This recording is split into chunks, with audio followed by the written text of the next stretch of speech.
Welcome back to beta squirrel. ഇനി നമുക്ക് products എന്ന് പറഞ്ഞ ടേബിളിൽ കുറച്ച് ഡാറ്റ ഉണ്ട്. അതിൽ സ്റ്റോക്ക് ക്വാണ്ടിറ്റി ഉണ്ട് അല്ലെ. അത് 1005. അതായത് രണ്ടാമത്തെ പ്രോഡക്റ്റിനോട് സ്റ്റോക്ക് ക്വാണ്ടിറ്റി 0 ആണ്, പക്ഷെ അതിന്റെ സ്റ്റോക്ക് സ്റ്റാറ്റസ് എല്ലാത്തിനും നള്ളാണ് കിടക്കുന്നത്. ഓക്കെ, അപ്പൊ നമുക്ക് സ്റ്റോക്ക് ക്വാണ്ടിറ്റി ഉള്ളതിന് സ്റ്റാറ്റസ് ഇൻ സ്റ്റോക്ക് എന്നും ക്വാണ്ടിറ്റി ഇല്ലാത്തത് 0 ആയിട്ടുള്ളതിന് ഔട്ട് ഓഫ് സ്റ്റോക്ക് എന്ന് പറഞ്ഞിട്ട് അതിന്റെ സ്റ്റാറ്റസ് അപ്ഡേറ്റ് ചെയ്യണം. അതിനുള്ള ക്വറി എങ്ങനെയാണ് ചെയ്യാൻ നോക്കാം. ഒരു കണ്ടീഷൻ ബേസ് ചെയ്തിട്ടുള്ളതായിരിക്കും. അതിനുള്ള ക്വറിയാണ് അപ്ഡേറ്റ് പ്രോഡക്ട്സ്. ഏത് ടേബിളാണ് അപ്ഡേറ്റ് ചെയ്യേണ്ടത്? പ്രോഡക്ട്സ് എന്ന ടേബിളാണ്. ഏത് ഫീൽഡാണ് അപ്ഡേറ്റ് ചെയ്യേണ്ടത്? Set stock status equal to, എന്നിട്ട് ആ ഈക്വൽ ടു വാല്യൂ കൊടുക്കുന്നതിന് വരെ ഒരു കണ്ടീഷൻ, കേസ് കണ്ടീഷൻ ആണ് കൊടുക്കുന്നത്. മൈസ്കേൽ നിങ്ങൾക്ക് കേസ് കൊടുക്കാൻ പറ്റും. കേസ് കണ്ടീഷൻ, കേസ് എന്ന് പറഞ്ഞാൽ ക്യാപിറ്റൽ ലെറ്ററിൽ കേസ് എന്ന് പറഞ്ഞത് സ്പേസ് ഇട്ടിട്ട് അല്ലെങ്കിൽ അടുത്ത ലൈനിൽ when stock quantity greater than 0, അതായത് ഇതേ ടേബിളിലുള്ള അതേ റോയിലുള്ള സ്റ്റോക്ക് ക്വാണ്ടിറ്റി ഗ്രേറ്റർ ദാൻ 0 ആണെങ്കിൽ ദെൻ, അങ്ങനെ ആണെങ്കിൽ എന്നിട്ട് എന്താണ് വാല്യൂ കോഡ്സിൽ കൊടുക്കുകയാണ് ഇൻ സ്റ്റോക്ക് എന്ന് പറയുന്നത്. എന്നിട്ട് അടുത്ത ലൈനിൽ എൽസ് അല്ലെങ്കിലോ കോഡ്സിൽ പറയാണ് ഔട്ട് ഓഫ് സ്റ്റോക്ക്, എന്നിട്ട് ആ കേസ് എൻഡ് ചെയ്യണം. End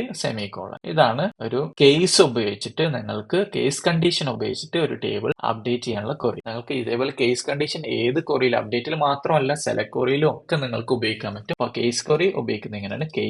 case when then else end, case when then, ഇങ്ങനെ ആവുമ്പോ ഇങ്ങനെ, അല്ലെങ്കിലോ ഇങ്ങനെ എൻഡ്. ഇതാണ് ആ ഇത് സിൻടാക്സ് എന്ന് പറയുന്നത്. അപ്പൊ സെലക്ട് ചെയ്തു, റൺ ചെയ്തു, അതിന് പ്രൊഡക്ട്സ് ടേബിളിൽ പോയി റീഫ്രഷ് ചെയ്ത് നോക്കാം. അപ്പൊ നമുക്ക് 10 ഉള്ള ഇൻ സ്റ്റോക്ക് ആണ്, 0 ഉള്ള ഔട്ട് ഓഫ് സ്റ്റോക്ക് ആണ്, 5 ഉള്ള ഇൻ സ്റ്റോക്ക് ആണ്. ആ ഒരു ടേബിൾ അപ്ഡേറ്റ് ചെയ്തിട്ട്